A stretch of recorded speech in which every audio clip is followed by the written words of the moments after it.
Storyteller tonight is, put it on your paper right here, it's Dusty. Come on up, Dusty.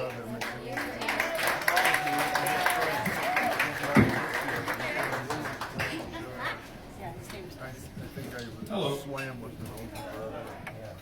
So this story takes place in Texas when I was about 11 years old. Dark is how you tell time in the country. It's the difference between being able to see and working and being able to not see and resting. So every day at dark, all the kids, me included, were brought in for bath, supper, and bed. So I was sitting on the back porch one night, waiting for my turn in the bath, and my uncle came out and said, "Just go out there and feed Misty." That was a Shetland pony. Why on earth he picked me is beyond me. I've never really liked horses, even on a carousel. I'm just assuming I was the closest to the barn is why he chose me to go. But I grew up in a family where you showed respect to your elders by doing whatever they said without question.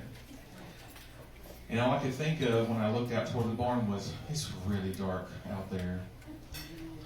I've never been good in the dark, even as an adult. Especially on my grandparents' farm, there's all sorts of buildings and all sorts of equipment that monsters could hide in. They would get you if ever you were out there by yourself. At least that's what my older cousins had told me. And so I was walking out toward the barn. I was pretending I was not nervous and scared, even though I was. And so I was walking like I had to use the bathroom real bad. I get to the barn and I shut the door behind me immediately because we had been taught to do that so the animals couldn't get out. And I go to the little room to scoop the feed into an old coffee can because my family was not the type to spend money on a scoop when a coffee can works just fine. So I go and I pour the feed in the trough and I see Misty over in the corner of the pen. I go back to put the coffee can up and make sure I haven't spilled anything, and I turn back around and realize Misty has walked over to me, but she's facing away from me. Before I could do anything, she kicked me in the stomach and knocked me on the ground. Well, of course, I screamed I had been attacked, and so I ran out of the barn and left the door open on purpose, hoping one of the monsters would go in there and kill her. But I did not like her. And I ran screaming back toward the house. I've been attacked. Misty kicked me in the stomach. Everybody ran out of the house to see what was going on. Before I could tell them what had happened, Misty ran past me, past the barn, past the house, and toward the open road. They realized what was happening. My uncles and my older cousins ran out to go get the rest of the horses in the barn to go catch Misty before she got to the highway and got hurt. And they gave me all sorts of angry looks, and they were choking down all those cuss words, because good Baptists, even in a crisis, are not supposed to cuss. And so my mother was looking at me to see if I actually was hurt or if I was exaggerating. And I said, "Why is everybody so mad?" She said, "Well, sweetheart, you let the horse out of the barn." I said, "But she kicked me." "But you let the horse out of the barn." "But she's evil. She's an evil horse. She kicked me." "And she's not even a whole horse. She's like a half a horse. She's a pony." She said, "Exactly. Why are you scared of a pony?" I said, "She's evil. We covered that. She kicked me in the stomach." "Sweetheart, you got to get over being scared of horses." "Do I? Really?" So all the people who weren't on horses turned back and went back inside the house. And one of my cousins asked my aunt, "What's wrong with Dusty?" She said, "He's scared of horses." And that marked me more than the bruise on my stomach. But not in one of those after-school special sort of ways. That would have been wonderful. Being excommunicated from the farm would have been a dream come true. Now, my family, it marked me as, you're the boy who needs to go around the horses even more so you can get used to the horses and not be scared of horses anymore.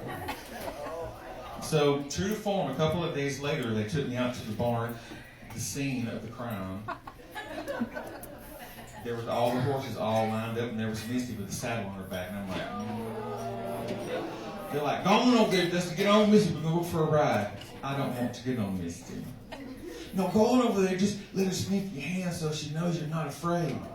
"But I am afraid." "And she will know." "I don't want that. I'd like to keep that to myself."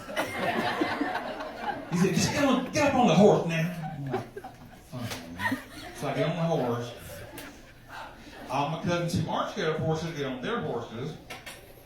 Sorry, Mom, we can drive now. Sorry. And so we go taking her ride, and as soon as we leave the barn for the pen, Misty runs directly to a fence post and starts rubbing up on it, trying to knock me off. And I'm pushing away because she's rubbing me up against the fence post. It started to hurt. She kept rubbing me out. She didn't want me on her back. I didn't want to be on her back, but what am I supposed to do? So I finally pushed away hard, and she tried to go back in. I said, "You stupid horse," and I hit her on the butt. Well, then she took the bucket, and I took the screaming, and she bucked, and I screamed, and she bucked, and I screamed. And never made the connection, maybe not scream, maybe she won't buck. I kept screaming, she kept bucking.